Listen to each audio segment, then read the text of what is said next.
what a great joy it is to tilt a heavy yew longbow toward the sky and see the arrow fly. These heavy bows, sometimes called warbows, are often made of yew, but there is plenty of historical evidence to suggest that heavy bows were also made from other woods, sometimes called mean woods, secondary woods, woods that perhaps we don't always use today. And I just wonder, if one of the hedgerow bushes found commonly in the UK can yield up a warbow. Now, there is much debate in the traditional archery community as to what turns an English longbow into a warbow, and most people agree that it's a bow with a draw weight in excess of 100 pounds. This yew longbow draws just under 100 pounds at 31 inches. But I just wonder what other woods can get to 100 pound and beyond. And that's my next project, to see whether I can make a 100 pound warbow from Blackthorn.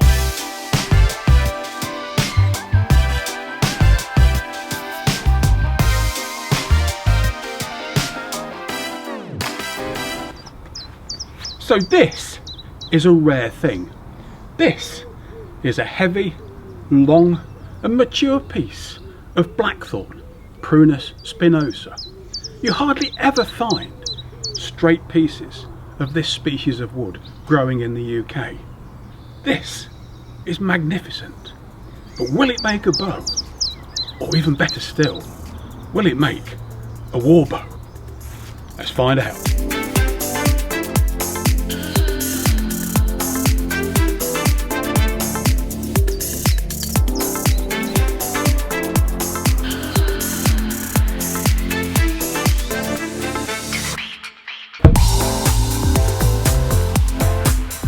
So this stave is over 80 inches long.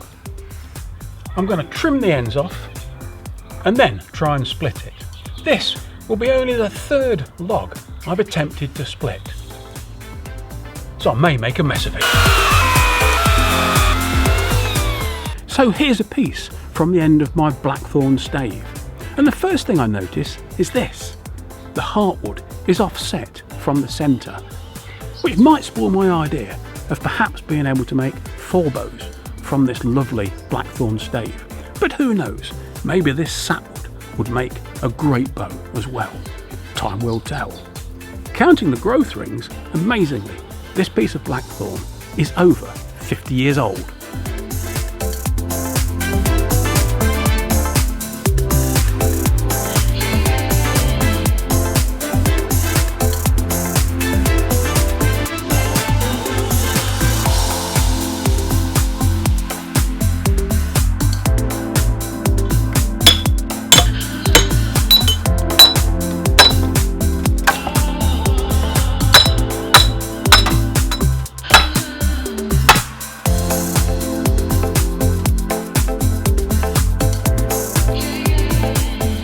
So these are my 4 Blackthorn bow staves, and each one has its own character and will bring its own difficulties when I make it into a bow. This one is nice and straight but has a kink at one end. This one gets thin at one end and there's a huge knot. May only make a short bow. This one is lovely but has a lazy S shape that will have to be straightened out during bow making. This one also is very nice, but again it's got a lazy shape to it. It too will need straightening if I make a bow from that one. But my first choice to have a go at making a Blackthorn bow from this group of wood is this one here, the one with a little distinct kink at the end. Let's see how I get on with that.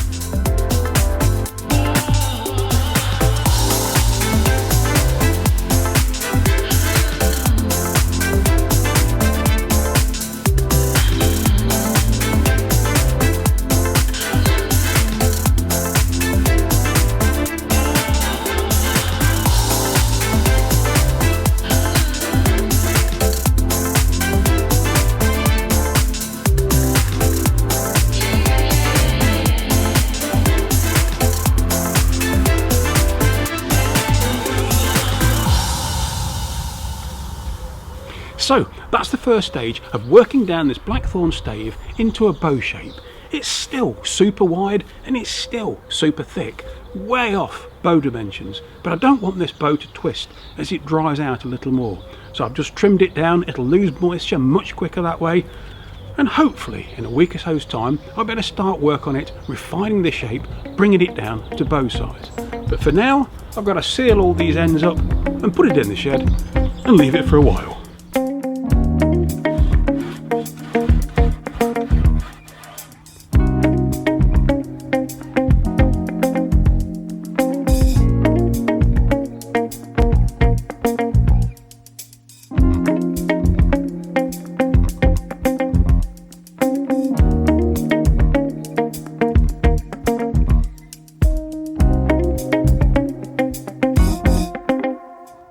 So this blackthorn stave has been in the shed now for around about 5 days, losing moisture day by day, little by little. So I'm taking the opportunity today to work the stave down a little bit more. I've drawn some closer guidelines on the belly of the bow and I'm gradually rasping down to them, getting nearer and nearer to the shape of a longbow. Slowly but slowly, it's beginning to look like a bow.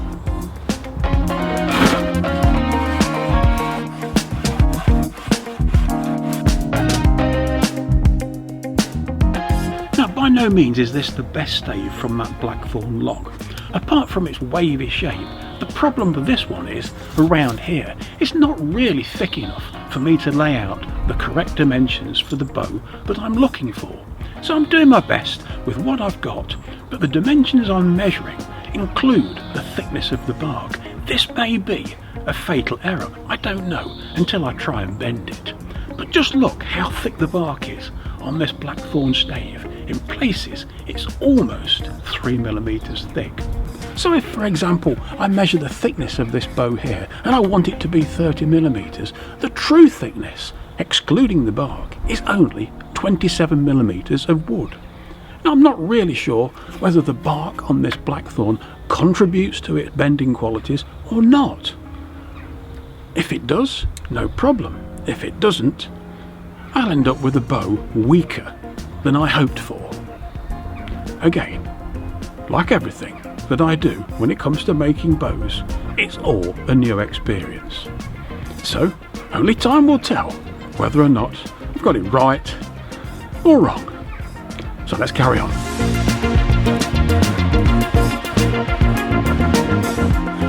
So I've now finished working down to the guidelines of the width taper on this blackthorn stave. That's the back of the bow, this is the belly, and this width here is what I've been working on, tapering down from the centre section down to the tips. Next stage is this thickness here, the profile, the distance between the back and the belly. I'll draw guidelines again on the side and work down to these carefully with a rasp. Then I'll have the outline of a longbow.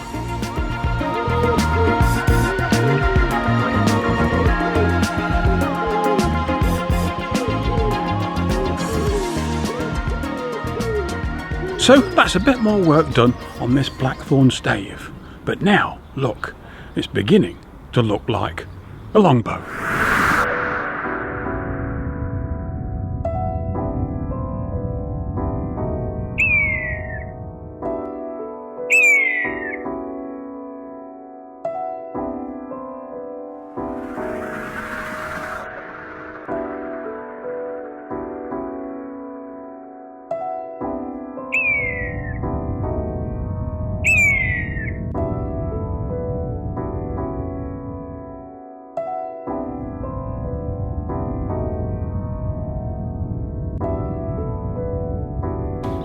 So there it is, my blackthorn bow. Oh, what a hefty lump of wood this is. It's got some drying to do and I've got some shaping to do before I can start bending it. But I do really hope to get it to £100. But until then, thanks very much for watching. Please do subscribe if you'd like to see more videos like this. And please do comment and join the conversation. Thanks a lot for watching and I'll see you next time.